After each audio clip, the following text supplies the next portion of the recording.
Well, greetings, my imagination connoisseurs. Welcome to this, the 93rd live chat for Robservations. And I bid you farewell, bid you welcome to all of you members of this, the Post-Geek Singularity community. I am still here. I'm coming at you from my hotel room in Wenatchee, Washington. Yes, indeed. We just completed or finished the first and only day of WenCon 3. This is the third year of WenCon. It was a lot of fun. You know, I did some, well, sparsely attended panels, but the actual event itself seemed pretty well attended. There was a lot of smiles on people's faces. I really had a good time. It was really terrific. Hung out with my good friend Greg Smith, who brought Priscilla, Queen of the Glacier. Did a live chat with him and members of costuming groups the Rebel Legion and the 501st. You can look at that. There was a live Robservations chat today. I brought to you from the floor of WenCon. It was a lot of fun. So I just wanted to do that. And I figured I'd do one chat tonight. I've got a lot of letters that have been coming in. Again, the letters you people send me, they blow me away. I figured I've got to read some. I'm going to be heading back to Seattle tomorrow morning and getting on a plane tomorrow night and going back to Los Angeles, where I'm going to continue work on Tango Shalom, which is terrific. And I want to read some letters tonight. I've got some letters that have just been burning a hole in my imagination, and I hope you enjoy them as much as I do, because I think they're good and I think they're worth sharing. So without further ado, let me begin. And I think they'll be fun to read. This letter comes from an old friend of mine, a dear friend of mine named Kevin Rubio. Kevin and I worked together. We cut many promos for Kids WB back in the day. Kevin, as you know, Kevin wrote the Tag and Bink comics for Dark Horse, which have now been republished by Marvel. He also made really the first fan film. It kicked off the whole modern era of fan films, Troops. And he's been involved with the Star Wars franchise to various degrees for a long time. Also written for animation. He's made feature films. He's done a lot of things. He's a jack of all trades, one of the most talented men I know. And my friend Kevin wrote me a letter. So this comes from Kevin Rubio, and I would like to read it because, as you can see or now hear, it's very pertinent to the last couple of days. Rob. With the new trailer dropping for Star Wars: The Rise of Skywalker, I thought I would dig this up and share. In June of 1977, most likely for my mother's birthday, though I honestly can't remember the exact date, my father piled all of us into the car and made the half-hour journey from San Jose's Century 22 Theater into San Jose's Century 22 Theater to see the movie everybody was talking about, Star Wars. It's easy now to lapse into hyperbole at the very mention of those two innocuous words run together, and difficult to imagine a world without this movie, which became a worldwide phenomenon and part of the zeitgeist. Many people have asked film fans, filmmakers, film historians, and those closely involved, what is it about this movie that made it such a cultural impact? Because of my meager association with the movie and my part in contributing to the phenomenon, I've been asked the question myself on numerous occasions. And today, I feel compelled to address it and perhaps share it with your viewers. I don't know if there's one unifying answer. Certainly timing. The country needed a break from the reality of the turbulent late 60s and early 70s. And in darker times of our country's history, it was not uncommon for people to congregate before the silver screen and escape in a shared experience of fantasy and adventure. It has both an element of familiarity and nostalgia, from the epic fanfare of the 20th Century Fox theme, the one not used in its entirety since the CinemaScope releases of the 60s, to the simplistic morality of good versus evil, and its recognizable archetypes. They were new and wondrous to be sure, but they had the familiar ring of so many villains and heroes that had flashed across the screen before in countless westerns, swashbuckling adventures, and sci-fi fare. The groundbreaking visual effects by John Dykstra, The immersive world building, production design by the late John Barry, and the incredible energy-infused editing job by Richard Chew, Paul Hirsch, and Marcia Lucas, without question, contributed to its great success. But there had been many films before with all of these ingredients that never achieved such notoriety or fame. It would be a better story if I were to tell you that on the first screening of Star Wars, my life immediately changed. I knew my path. I had a direction, a calling. I could recite every line and tell you who every character was after just one viewing. It was that earth-shattering of an event. The truth is, I only recall two things from that first time in 1977 with absolute clarity. The first is standing in a long line, looking up at my father and hearing him remark to my mother how this line was longer than the one for The Exorcist. The second is the scene depicted in the two attached pictures, and I personally believe that these are part of the answer to why Star Wars. It lasts for a mere 35 seconds and occurs about 20 minutes into the film. Up to this point, Star Wars has been a wondrous visual and auditory assault on the brain. Mega starships a mile long, an evil lord cloaked in metal, laser battles, robots, a princess, stolen tapes, a massive skeleton of a forgotten creature sprawled across a barren desert, little scavengers with glowing eyes and a huge sandcrawler, blue milk, and then this happens. A disappointed kid gets up from a dinner table and walks out of the house and stares longingly at the setting suns. Yes, suns, plural. It is a scene that is instantly relatable and yet still altogether alien and beautiful. Who has not stopped at least once in their life to look at a sunset and wonder or dream? Maybe, like Luke, you wanted to get off this rock and find adventure, or a new job, or a better life. Maybe it was a simple what if. For so many kids growing up in the 70s, I think this scene that George Lucas held on for 35 seconds and said to them, no matter what your situation, no matter what your dream is, even if you're stuck in the middle of nowhere and at the furthest reaches of the galaxy, anything is possible. And who could argue with that?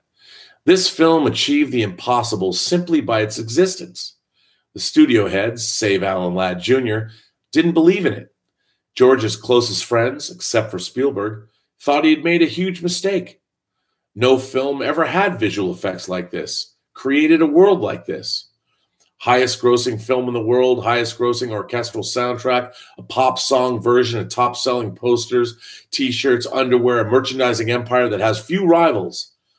Everything this film achieved was impossible, and it did so with epic grandeur. In that brief period of time before 500-plus TV channels, AIDS, Reagan, when drugs were recreational and sex couldn't kill you, when the clothes were loud and colorful, music had lots of horns and synthesizers, the religious right and the me generation had yet to rear their ugly heads, kids' cereals had sugar emblazoned proudly across their box tops with a cute animal, and video games were just square dots bouncing back and forth across a monochromatic screen. This one film told a generation it's still okay to believe in knights and princesses. In a world of Wookiees and X-Wings and lightsabers, anything is possible. And 40 years later, I'd like to think that kids today are watching Star Wars and still going out and watching sunsets and thinking and dreaming that anything is possible, because it is. May the Force be with you, Kevin Rubio, writer-director, Troops, Tag and Bink, and the Clone Wars.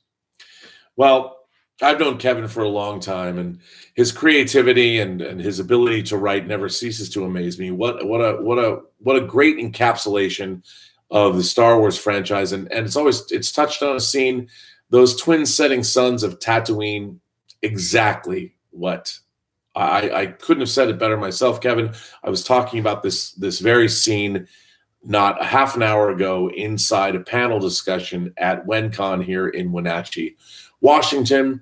I want to thank you for that letter. I think it's terrific, and it really sums up what Star Wars is all about. Really, really liked that letter.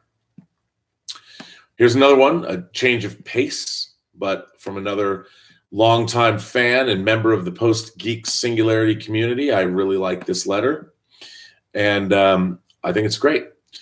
And it's by Ori Afolian. Ori Afolian. And Ori says, "Greetings, O mighty gatekeeper." That would be gatekeeper of verisimilitude. "I hope this letter finds you and Gilbert well.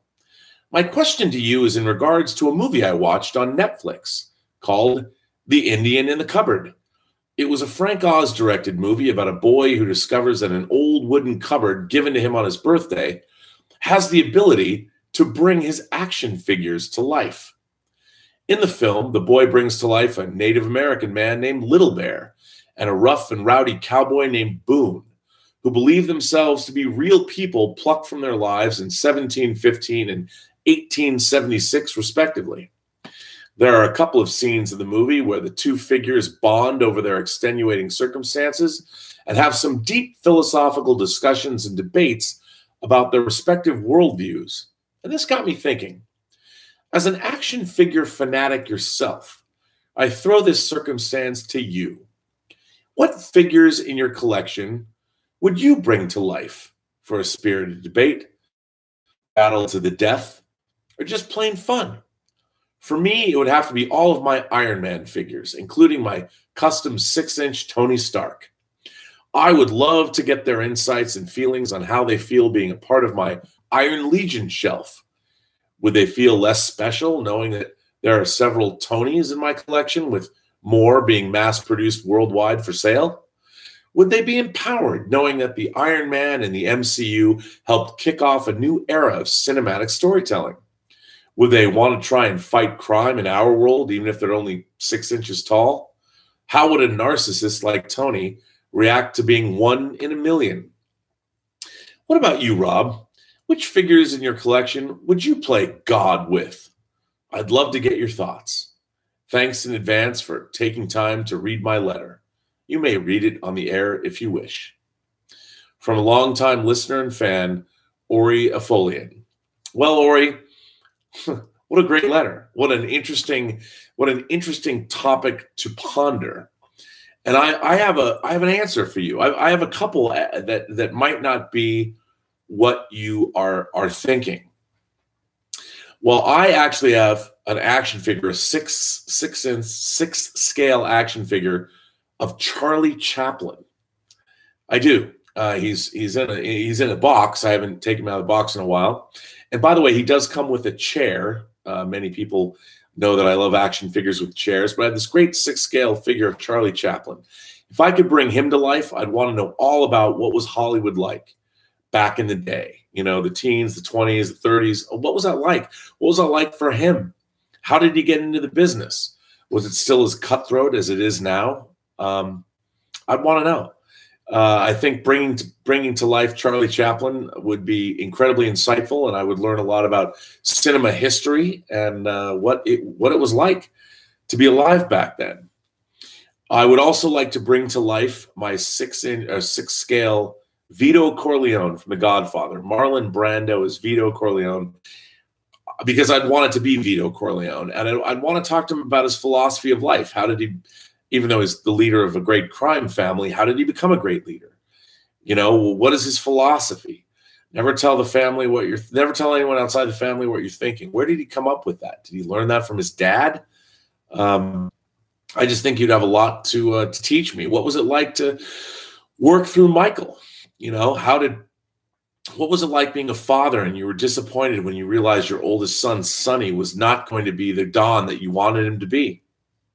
And that Michael, the man you wanted to keep innocent, the man who was going to take the family legitimate, that he was going to be drawn into that criminal enterprise, the Corleone family criminal enterprise. I'd love to know, what were your insights and thoughts? What would you think about all of that stuff? I think it would be fascinating. And of course, the last action figure I'd like to bring to life, believe it or not, is James T. Kirk. because I'd love to talk to James T. Kirk. I mean, my fictional hero. What would it be like to sit down with him and just chat about commanding the Enterprise, working his way up the ranks?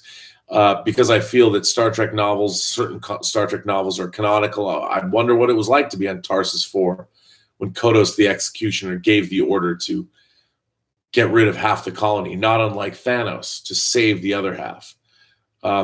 Imagine what it would be like to talk to Jim Kirk. But he'd be the young Jim Kirk, so it wouldn't be. I mean, I could do the older Jim Kirk, but I think I'd want the young Jim Kirk, the 34-year-old and the captain of the Enterprise, the youngest captain in Starfleet. What would be that? How would it be to talk to Kirk at that age? I think that's a great question, though. I have a lot of other action figures I'd love to. I have a James Dean figure. Hot Toys actually made a James Dean action figure, and I same reason. I'd love to bring him to life and talk to him. It'd be quite interesting. Find out what life was like back in the 50s for a star of his magnitude. You know, things like that. If I had a Winston Churchill figure, which I don't, but if I did, I'd certainly want to bring him to life and see what was up with Winston. But again, what a fantastic letter, and I had to read that for you. I thought that was a great letter. Thanks for that. Really something interesting to ponder. This next letter comes from a longtime member of this. Well, long time is relative because it's only existed for 3 months, but a man who writes me quite often and a reader, and he contributes a lot. Joe Long. This letter comes from Joe Long. And Joe writes, or as I know him, Zombie Dad 1974. Joe writes, "Hey, Rob, just wanted to talk about going to the movie magic. I have an 8-year-old daughter, and her name is Sophie. With technology at her fingertips and everything at hurry up now and mentality of kids have these days, they can't seem to sit down and watch anything longer than 5 to 15 minutes, such as YouTube and tablet games. But when she knows we're planning a trip to our AMC theater to watch a movie, she gets so excited. But let me go back a bit first. I was always too scared to take her because I couldn't get her to watch a movie with me on our TV, let alone take her to the theater. I tried taking her to the drive-in, but she couldn't get past the first one and made it hard to watch anything. To get to my point to make, since I guess she loved the Ant-Man movie, and when she heard that Ant-Man and the Wasp was coming out, she had to see it. So I took her to the theater, just me and her, and I could not believe the difference. She loved it, and she made it all the way through without any issues. And I've taken her to watch several movies since, but I can't get her to sit down and watch a movie at home with me. I've learned to watch series with her, and we watch anime like One Punch Man and ones like that because, well, she loves them. I've lost count how many times she's watched the first season of One Punch Man. I can't wait for the second season to start. And with that, it makes me realize that hopefully when she gets older, that this time will be one of the moments that she remembers when she thinks of me. Thank you, Rob, and keep being you. Your friend and fellow geek, Joe Long, Zombie Dad. And his catchphrase that he's sent to me so many times, remember that someone somewhere is thinking of you. So smile. P.S. I know I'm not the best at putting my words down on paper or email, laugh out loud, but thanks to you, I want to try. Have a great day, and thank you for bringing all of us together. I think John Schnepp would be proud of you, continuing the geekdom of the Sweaties. Well, Joe, thanks for that. Again, a very nice letter, and you're a great dad, and what a terrific sentiment. And I really enjoy hearing about people that bring their next of kin, the next generation, into geekdom. It's always a good thing to hear. I really enjoy. I never get tired of hearing it. And by the way, if you want to send me a letter, send it to my website at theburnettwork.net. That's probably the best way to find me and to find letters. So please continue to do that. I enjoy it immensely. So yeah. And this is another letter from Adam Hamblett. Adam Hamblett, who is new. I don't recognize Adam's name, but I like this. Dear Robert, this may be a short message or it might end up being a bit long. First and foremost, I want to thank you and by extension, John Campea, for the show and the community that you both have created. Recently, my father passed away, and with Avengers Endgame coming out, it hit me how important this silly comic book movie is to me. My earliest memory of going to the cinema in 1986 was going to see Star Trek: The Voyage Home. From that moment, I went on to see every Star Trek, Star Wars, James Bond, DC, then Marvel movie, as well as countless other movies. When I recently saw the Endgame trailer, I started to get emotional, and I cried. After a day or so, it hit me. This is the first movie that I will be seeing without my father. It was not the footage or the music that made me emotional. It was the realization that the biggest part of what made me who I am and gave me the values I live by is no longer here in my day-to-day life. Most of, or not all, the lessons about bullying, tolerance, humanity I might have missed if it was not for my father taking me to see these films and TV shows. As an 11-year-old at high school, I got beaten up and was in a hospital for a week because I stood up to bullies who were being racist to the only black child at school. I should say I lived in a small town in England in 1990, where it was 99% white people. The lesson I learned from these sci-fi comic book movies made me want to protect and defend people who are being bullied and abused only because of the color of their skin or the religion they follow. When my father passed away, it left such a massive hole that I had to struggle to fill because I had lost the one person that laughed, joked, theorized, and geeked out over every frame of film, every word spoken, every music cue. Me and my father would dissect and geek out over. Thanks to your channel and channels like John Campea's, I have watched, chatted, and sometimes argued with people about these silly films like Endgame. Come on, man. That's not a silly film. And that part of my world that was lost has partly been filled. Being part of a geek community has saved me from falling into a hole that I don't think I could have filled again. Even though I don't agree with everything that is said, I always respect what is said. And unlike other communities, this one you have created has given me much love and warmth that I've needed since the passing of my best friend, my mentor, and my sweatiest of sweaty geeks. Thank you for taking the time to read this letter.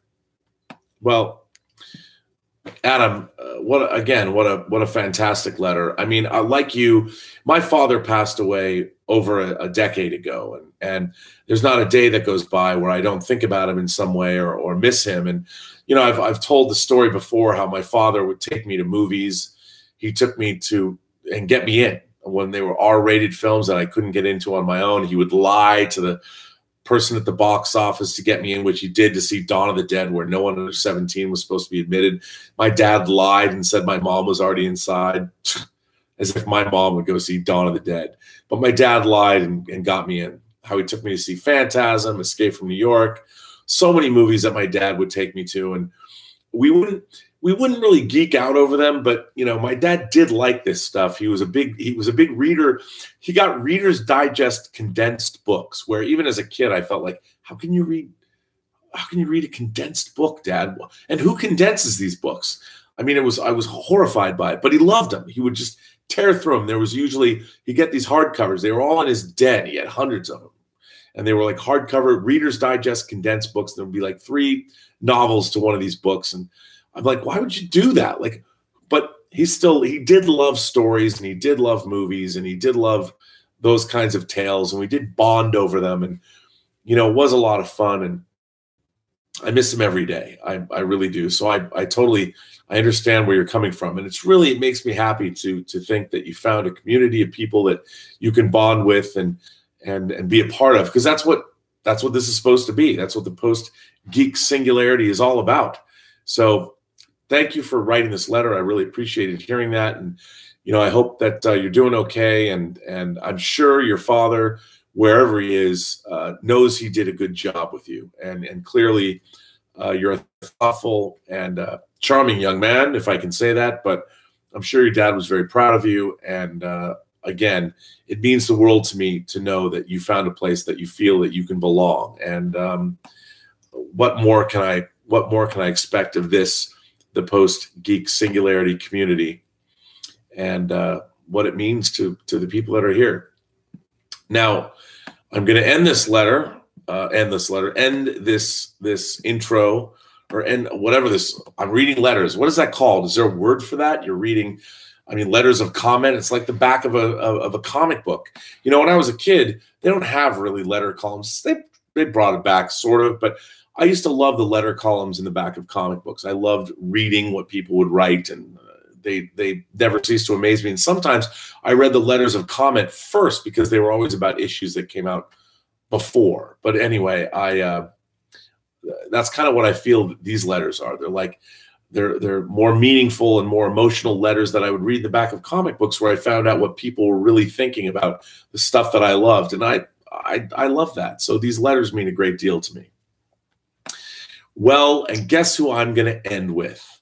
That's right, folks. I have another letter here from Willow Yang, my favorite Canadian microbiologist, PhD student. She has sent me another letter, a letter, by the way, that I've been waiting for, but I figured I would read it to you aloud. This one is from Willow Yang. Greetings, Rob. So here it is. My thoughts on Where No Man Has Gone Before. This is actually the second episode of the older Star Trek series that I've watched. The first episode I saw was The Trouble with Tribbles, which has traumatized me since I'm now haunted by the shrieks of countless Tribbles being murdered by Klingons. Scotty! I might say some things here that are sacrilegious, so before you have me blown out of an airlock, I'll say right off the top that I did enjoy the episode overall. It was certainly very different from the modern Star Trek that I'm more familiar with. J.J. Abrams' Star Trek and the first season of Discovery were filled with action, adventure, and beautiful visual effects, and a lot of lens flares in J.J.'s case, and I appreciated them for that. Where No Man Has Gone Before was much more story-driven, relying more on the writing than the spectacle. I will start with the negatives just to get them over with. I've got no fashion sense, so maybe I shouldn't be complaining about this, but I didn't like the uniforms. I thought they looked ugly, like ugly sweaters and not very futuristic. I had some issues with the plot. I thought that the crew should have considered other avenues, such as finding a way to stop Gary's transformation, rather than jumping directly to either marooning or killing him. The former is a horrible idea, too, given Gary's exponentially growing powers, and I'm surprised that Spock hadn't thought that through. I also wish they could have developed Gary more. He came off as a bit of a jerk, and I found it a little difficult to sympathize with Kirk's dilemma because I just didn't care about Gary. The final confrontation between the two got a little goofy at times. I actually snickered when Gary created Kirk's tombstone. I was also bothered by how Gary met his demise. He was able to take a full blast from a phaser without any visible injury. I just thought that he was too powerful at that point to get trapped by a boulder. Couldn't he have used his powers to lift the rock or dematerialize it? Personally, I would have much preferred Kirk killing him while he was still depowered.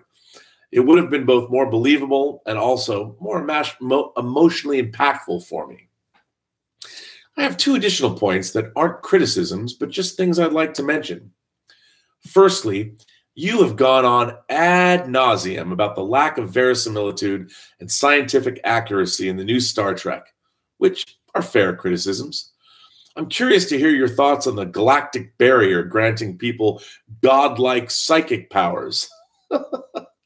I personally view that as something completely magical, but then again, I'm not an astrophysicist. Maybe it's actually scientifically feasible. I'm skeptical, though. Secondly, the episode didn't exactly have a happy resolution, something that I actually appreciated. Elizabeth ultimately sacrificed herself to help kill Gary. Additionally, one crew member was strangled to death and 9 others killed off screen. Between this episode and The Man Trap, which I have also watched, I'm starting to get a little alarmed about the mortality rate on the Enterprise. In spite of my aforementioned criticisms, I did enjoy the overall story and message of the episode. I liked the philosophical and moral questions that it presented. The good and bad of humanity, hubris, the corruption of power, the difficult choices Kirk had to make. The delivery was sometimes clumsy, but I applaud the ambition. For the most part, I liked the dialogue and character interactions, in particularly the rapport between Kirk and Spock.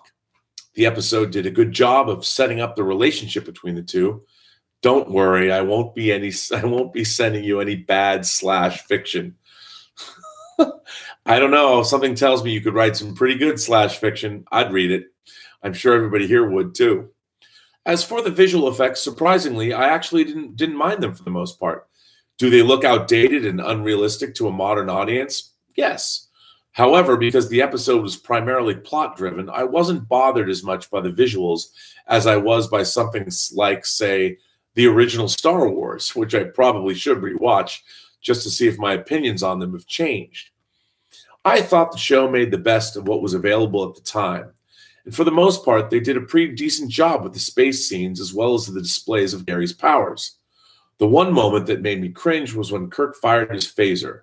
The effect was rough. So where did No Man Gone Before blow my mind? Oh, pardon me. So, did Where No Man Had Gone Before blow my mind? Not really. Did it make me suddenly hate the new Star Trek? No.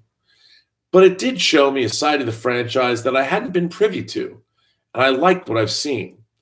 I'll continue on slowly, making my way through the series. I'll write to you again if I encounter any particular episodes or scenes that I want to discuss. Hashtag Justice for Tribbles. Yours sincerely, Willow. Well, what can I say about that? What I really like about Willow's letter is it gives the show a fair shake. I mean, how can I not mythologize it? Because I've been watching it since I was a little kid. It's literally my religion. I've said that a lot, but it truly is. But what Willow was saying was absolutely valid. But what I really appreciated by what she said was that she didn't just dismiss the show because it was made 53 years ago. She saw things of value in it. Sure, there were things that she recognized that were obviously to audiences today. I can understand where she was coming from. They might not have worked. They might not work ever again. I mean, they worked for me literally 40 years ago or 45 years ago. But I appreciated how astute she was at giving the show a fair shake and her opinions and where she was coming from. She not only respected what was done before, but it was also, I think, a thoughtful look at the original series. And she did, in fact, give it a fair shake, which in my mind is a good thing. I wish more people would do that, but you never know. So all in all, a great bunch of letters from people. I have a letter I want to read that is so great, which I'm going to read tomorrow. So again, it'll be probably either early afternoon or late afternoon show. But I've got a few more great letters I want to read. I thought this was a wide cross section. I really enjoyed these letters. And again, I'm humbled and blown away by everybody's. I mean, you go, whether someone's talking about their father who was lost to them, who passed away, or Will writing about Where No Man Has Gone Before, the second Star Trek pilot, or Ori writing about his action figures. It's amazing to me the kind of material that everyone's sending. And please keep it up. I really enjoy all the letters you send to me. It's fantastic. So let's get to see what you have to say. Mark C is here. Mark C says, did you ever get the Go Hero 6 Buster Crab, Flash Gordon, or Buck Rogers figures? Why, yes, sir, I do have the Flash Gordon. I never got the Buck Rogers. I do. Oh, wait, you know what? That isn't true. The Buck Rogers figure has the glass helmet, right? Okay, I think I do have both of those, actually. See, I don't even remember what action figures I have, but I definitely have the Flash Gordon. But I do think the Go Hero has the glass bubble. I do have that figure, actually. So, yes, now that I think about it, the answer to your question is yes. They are packed away. I can dig them out and find them. I like those figures. I like what Go Hero was doing. Olenti is here. Olanti says, bless anyone that can sit through One Punch Man. I've watched a couple of episodes of One Punch Man on Netflix. I like One Punch Man. I thought it was good. Lewis Yu says, Willow Yang, I agree. Living in LA without a car is like being in prison. Oh, that must be, Willow must be here. Yes, she is. Hello, Willow. There you go. Thanks for sending in that letter. I quite enjoy hearing from you, as you know. Mark C says, not the Kevin Rubio. Yes, the Kevin Rubio, the very same. Pleasant Valley Picker Canada says, Rob, I hope my soul is not blackened. I'm not the best person on earth, though I hope my old tattered soul is still hanging in there. Well, Pleasant Valley Picker, only you can say. I do not judge. I'm a live and let live kind of a person. I don't like to judge, but so I can't say whether your heart is black or not. Henry K sent me a super chat. Thank you, Henry. I appreciate supporting the channel. By the way, I should mention that, of course, everyone knows that this channel, Robservations and the Burnettwork, are now sponsored by Lucky Tiger men's grooming products. And I love Lucky Tiger. When you're a man that wants to look good and feel great, you use Lucky Tiger grooming products. And as everyone knows, I love their facial scrub. I love their Suds for Studs soap, which you can't get anymore, but I love it. I think it's great. And Alan Murphy, their CEO, I'm telling you, he is going to come on this show and talk about Lucky Tiger on the 100th episode of Robservations. I cannot wait. It's going to be amazing, and you are going to fire off questions. What's it like being a CEO of a men's grooming products company? I don't know. I have no idea, but we're going to find out together, you and I and all of the rest of the members of the Post-Geek Singularity. If you write him go send him emails at getluckytiger.com where you can order their product, or go to clubluckytiger.com and send him emails. Tell Alan Murphy he's got to come on this show and be here for the 100th episode of Robservations. Ryan Berzamato says, did you see Pet Sematary yet? Want to know your thoughts. Ryan, I have not. I've missed Pet Sematary. I'm going to catch up with it this week. I've had a crazy week of all kinds of weird work, but it's now that Tango Shalom is sort of away from me a little bit. All I really have to do now is talk on the internet until I start seeing the things that are out there in the world come back in. I need to see the sound mix start to happen. The work is being done. The color timing of the movie is being done. So, yeah, I'm going to go see Pet Sematary. Absolutely. Willow Yang sent me a super chat after I read her letter. I love you, Willow. Thank you very much. Willow says, why do slash fiction writers use the portmanteau? I don't even know how to pronounce that word. I've never known how to. Spirk, which sounds like an eating utensil, instead of the sexier and more relevant cock, spelled with a K. This might be your best super chat ever. You know what, to be honest, Spirk, is that what they call slash fiction? I didn't even know that. For those of you who don't know, what Willow is referring to is slash fiction, which, as far as I know, began with Star Trek, is stories, fan fiction stories that are written predominantly by women, which create scenarios where Kirk and Spock become lovers with one another, which I always thought was weird because I don't think Spock would ever do that. It was out of character. And some of them are lavishly illustrated with very graphically illustrated. And I don't know the answer to why this is so fascinating, especially women, a gay relationship between Kirk and Spock. I would think that these writers would fantasize about themselves in relationships with Kirk or Spock, but apparently not. I think cock is too on the nose. Maybe spirk, I guess it's spirk. Spirk sounds vaguely sexual, you know, when you orgasm, you spirk, I guess. I orgasm when I watch Star Trek. I guess I can call it spirking. Man, the Doomsday Machine made me spirk because it was so awesome. But cock's a little on the nose, so perhaps.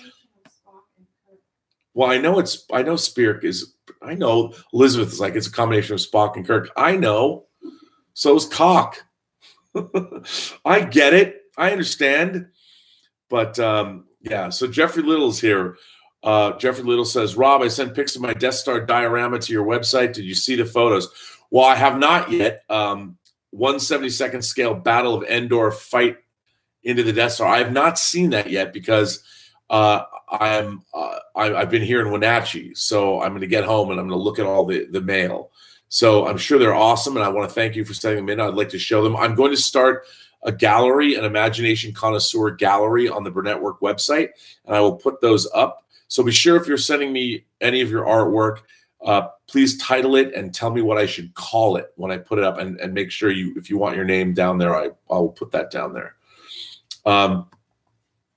Oh, yes. And David Cabrera says, RMB, please put a top 20 best TOS episodes on the side. I'm going to do that too. I mean, it's going to be 25 episodes. There's 79 episodes of the original Star Trek. I totally am going to do that. And I promise, I know I'm behind.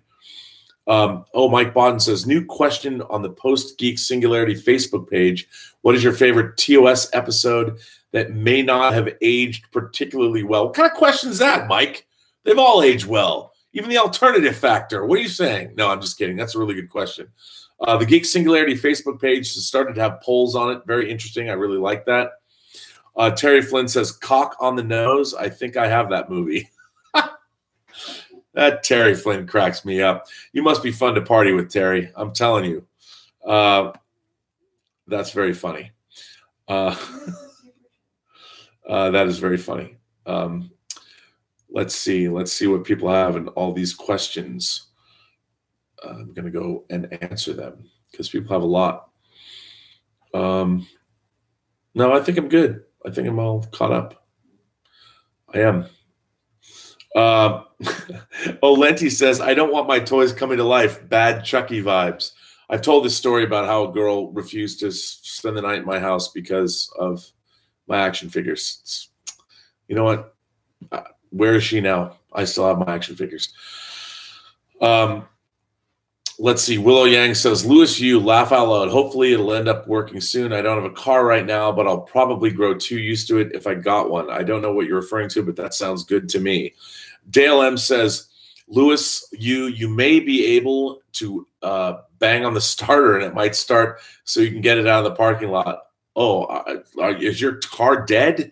That's not good. I don't even know. When I don't follow these chats, I don't know what people are saying. Don Stellato says, hi, Rob. I watched the first 3 episodes of Star Trek, and so far I think Charlie X is the best of the 3. Interesting. I like the episode Charlie X. It's very interesting. It's got a great alien twist in the end. I really enjoyed that. I really like that. Mark C.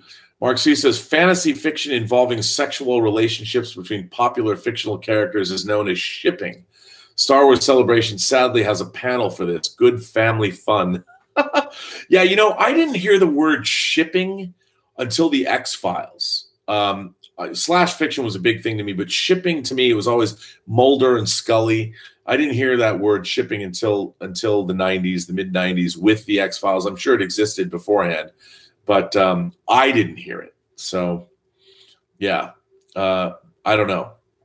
But you're right. Now shipping is a big deal. Everyone wants to ship everyone else. It's such a bizarre thing to me. But I mean, I guess I've never, it's funny. I've never wanted to ship people that don't like, I've never wanted to see people necessarily get together on a show. That was never my wish. Koba says, I like Babylon 5, but to me, Doctor Who is best. Well, that's, I like Babylon 5. Farky 50 says Babylon 5 is my favorite sci-fi TV show of all time. It's a great show. I really, it's great. And I like the effects at the time. I know they're horribly dated, but there's something about them I find charming that I like. Dax Jacobson says, the contacts they used on the women, I have a feeling she could not see. See, I should go and read these things. I'm always going backwards. I don't know what you mean, Dax, but I'm sure everybody does. Doshi says, can't send any super chats. I'm broke until Monday. Doshi, you always send me super chats. You can still be here and ask questions. I appreciate all the support you give me. So thank you very much for that. You guys are all supportive. I love these members of the Post-Geek Singularity community. You know, I met Brad. You saw Brad, who's been a member of the Post-Geek Singularity community. He came down here from Anacortes. If you watch the live video, he's a ferry captain. He captains a Washington State ferry. I loved Brad Brickley. He came all the way down from Anacortes, drove 3 hours to come down and meet me. We all went to lunch together. It was really, he was the first member of the Post-Geek Singularity community I met in the flesh. It was fantastic. I can't wait to go visit him in Anacortes and take a ride on his ferry. He said I could maybe pilot the boat. Shh, that'd be very cool if I could. That was amazing. So it was great to actually meet my first live meeting of one of the members of the Post-Geek Singularity community. It was an incredible time. So that was really great. I can't wait. And he was telling me all about this community, and he's a geek from way back. He's got lots of long boxes of comics. He's got a man cave actually above his garage that his lovely wife seems to approve of. He's got great speakers for his home theater system. Very cool. Let's see. Dale M says, wait, he said, everyone's talking about cars. I feel bad now. Does somebody need AA? Should we call somebody AA? I have no idea. Let's see. David Cabrera says, Willow Yang, I'm watching on the TV, but chatting on my iPhone. That's hilarious. That is very, very funny. Modern technology is fantastic, isn't it? Let's see. Oh, I can't pronounce the name. Did Janarai? Did Jan Rajai? Villain says Your Name. Are you referring to the anime Your Name? I'm dying to see Your Name. I have not seen Your Name. I really want to see it. I know it's going to get remade in America, but I want to see Your Name so badly, and I don't have it. I'll probably have to buy it off a Hong Kong website so I can see it subtitled. Let's see what people have to say. Oh, you know what? I just realized I have to cut this chat short tonight because I'm going to dinner with a lot of the people that were at this convention. We've got a group of about 15 of us, including Greg Smith, the focus of the first Robservations episode. He's going to be there. They just packed up their Tauntaun, their Priscilla, Queen of the Glacier, and their land speeder, which was incredible to see. There were so many kids today at the convention that were just delighted by everything and watching them take their pictures with everyone. It was very life affirming, and no wonder Greg Smith is somebody that dresses up in Star Wars costumes and troops, as he says. They troop and they go to these conventions. They raise money for charity, and it was really amazing to see. Really fantastic stuff, and very, again, life affirming. So everyone, I'm going to leave because I've got to go to dinner, but then I will be back and I will be talking to you. Oh, wait. Aaron Johnson says, hey, Rob, the WenCon video is terrific. Just recently saw a comedic video of Arnold parking people as a Terminator. This is when he's promoting Terminator Genesis. It's so funny. I've never seen that. David Cabrera says, I'm dying to see Your Name. Totally. I am too. That's hilarious. Oh, Murray Reich is here. Murray sends me a super chat. Hey, thanks, man. After seeing the episode 9 trailer, I can't but wonder if rewatching Return of the Jedi changes our perception of, did the rebellion actually fully win? Yes, Empire's gone, but Vader failed. That's a good question. I mean, I didn't see that. My problem with The Force Awakens was we didn't see a changed galaxy. The First Order is there. I mean, we never saw what's a galaxy like when there was peace. I would love to have seen, but of course you can't do that with a 2-hour movie. But that's a really good question. Hassan Chavez just sent me another super chat. Well, that's very nice of you. You know, I'm trying to go to dinner, guys, girls, gentle beings, all you people. It's great. Blake St. Clair says, I've always wanted to see Arnold as a valet. So you guys, I get sucked into these conversations. I'm addicted to reading what you have to say. Pre-Life Jesus says, bye, my geek sisters and brothers. I love that. Willow Yang says, Doshi, I actually get really confused about the order of the episodes too, because they put The Cage as the first one, but Rob said watch Where No Man first. Here's why I said that, Willow. The Cage itself is dealt with later in the first season of Star Trek, of the original series. You will see it as part of a 2-part episode called The Menagerie. And I much prefer everyone watches The Menagerie because it works. The Cage works much better. The Cage is a great story. But it works really well in the context of the original series as that 2-part episode. Hassan Chavez says, we won't let you go. That is very nice of you. Thank you. But I have to go to dinner. And the place, we went in there earlier today as we were walking around. I got to walk around downtown Wenatchee, which is basically a very charming city. We even Elizabeth found an Art Deco building, which she pointed out there's Art Deco. I took a picture of it. I'll put it on Instagram. It was pretty cool. Clayton George says, well, if this is ending, Spectrum is green and good night, my geek tribe. Yes, Spectrum is green. What a great Jerry Anderson, Captain Scarlet and the Mysterons reference. Yes, this chat is ending because we have a dinner reservation at 7:30 Pacific time, which is in 10 minutes. So I'm going to go. I've got some more letters, including one from Victory Unlimited that I adore. I'm going to read that. Victory Unlimited's letter it's terrific. So I'm going to read that tomorrow. So Doshi says, RMB, bring back the Ewoks. Really? Do you want me to bring back the Ewoks? Do we want to do that? I don't know. Farky50 says, have a good day or night, everyone. Well, with that, I'm going to bring this chat to a close. I know it was a quick one. Thank you all for being here. Once again, I very much appreciate the support you guys give me with super chats and letters and everything that you say. And watch today's live video that we took. Actually, Elizabeth took most of it, that we took from the floor of the WenCon Pop Culture Convention. It went off really well, and you can see Priscilla, Queen of the Glacier, the probe droid that Greg Smith built. You can meet some other cosplayers. There was a father-daughter team. A father dressed as a rebel snowtrooper and brought his daughter, who was running his R2-D2 model, his 14-year-old daughter. It was really kind of life-affirming and pretty great to see. So check that out. And for all of you who are here, thanks for being here. I very much appreciate it. And remember, every person you meet has a story to tell that you have yet to hear. All you have to do is listen. And I want to thank Lucky Tiger for sponsoring these chats. I want to thank all of you for being here. I will be back. I will be leaving Wenatchee. Beautiful town, by the way. Really had a fun time here. The food is very good. The local hooch is good. I had to sample the local hooch. And it's great. And thanks for following along with me at home. It really made me realize that doing Robservation Nation is probably a good thing. I mean, part of your support, if I could raise some money, maybe get a sponsorship, I would hit the road. I'd go to different towns. I'd go international. I'd go up to Canada because I'd have to see Willow, and I'd have to go see other people and other, go see Vesna in Sarajevo, and just go see a bunch of the fans, put on an event, maybe hit the road for a couple months and do Robservation Nation. It'd be great.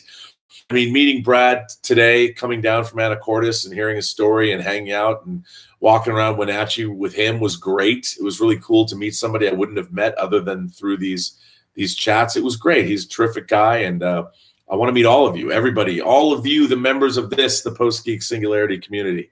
So I bid you all farewell, and I'll be back tomorrow. And again, thanks for everything. And as always, as I say, have a good day, or have a better day, or have a day.